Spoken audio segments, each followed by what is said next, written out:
Hey guys, Breadbin here, and welcome to the first episode of GamingPasta Revival, the series where we try to bring back the forgotten medium of gaming creepypastas. Today's pasta is for a story called Mr. Mix, which some of you may know if you're familiar with classic gaming pastas. So without further ado, let's get into Mr. Mix. Does anyone remember an old PC game from the early 90s called Mr. Mix? It's mainly a typing game, similar to Mario Teaches Typing, where you have to type words into a box to make a chef put ingredients into a bowl. But unlike most typing games, this game is notorious for having an insane difficulty curve. The game has a words per minute requirement for each level, being as low as 10 on one level and as high as 85 on the third. By level 5, the requirement reaches over 500, effectively making it impossible to proceed any further. One of the main things that people noticed about this game immediately was the background music. The music on the first level was an unsettling pattern of growls that got progressively louder as the level went on, often causing damage to early computer speakers that were not designed to handle extreme high volumes of sound. The second level had no music at all, and the third had what sounded like an extremely low quality recording of a hairdryer playing in the background. The remaining two levels had an extremely loud, high-pitched ringing throughout the level that caused severe eardrum damage to those who managed to get that far. Another rather disturbing aspect of the game was the design of Mr. Mix himself. He was a large, round-faced, overweight man with large beady eyes and red spots on his cheeks. Most children who played the game reported having vivid nightmares of Mr. Mix speaking to them in a quiet, raspy voice and threatening them to keep quiet about something. However, none of them could remember exactly what that was. One psychologist who saw many of these children reported being disturbed by the sheer amount of terror on the faces of the children as they recounted the details of their nightmares. Many of the children broke down into tears in the process, begging for their parents to save them. However, no direct relationship to the game itself could be determined by these few cases, as not all children suffered the same adverse effects. For obvious reasons, the game did not sell very well.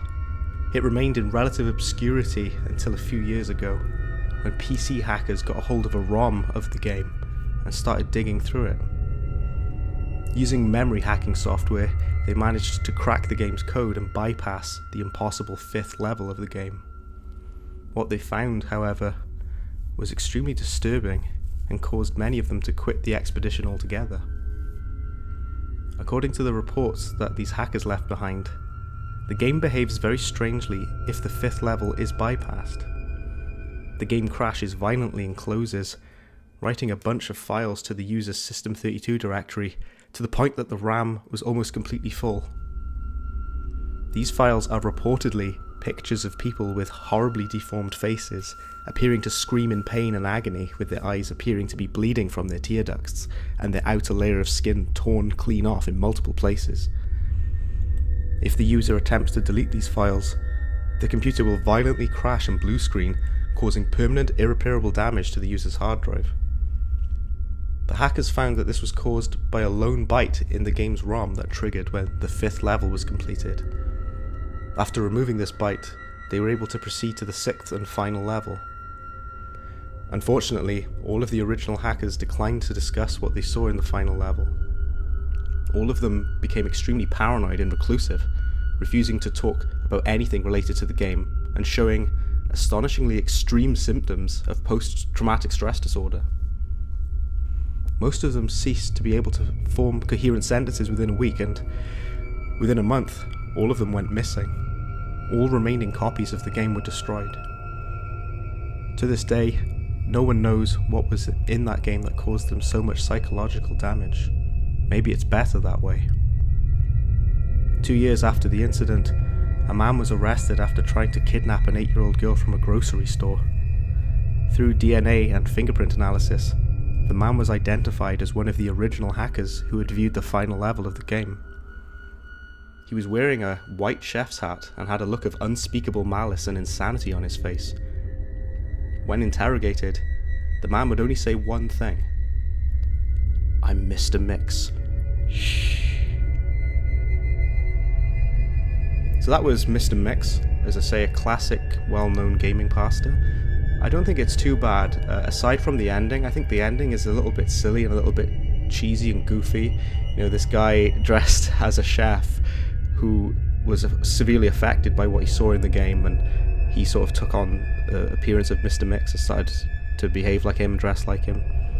Aside from that ending being a little goofy, I think the game's okay. You know, this storyline is effective to me because this could happen. You know, you could have a game that has illicit material put into the files. You know, people might do that to troll or to be horrible. There was that game that was uploaded called, I think it was Luna Game, which is a My Little Pony game that had horrific images within it, and it was uploaded to the My Little Pony website just as an example. So it's not out of possibility that people could make a horrible ROM and send it out to people. But overall, it's a decent classic story. I don't think it's too bad in the main portion of the story, and I find it kind of interesting to look at. That's all for today's reading. If you have any suggestions for further gaming pastas or creepypastas in general, please let me know. This was Mr. Mix. Bread bin out.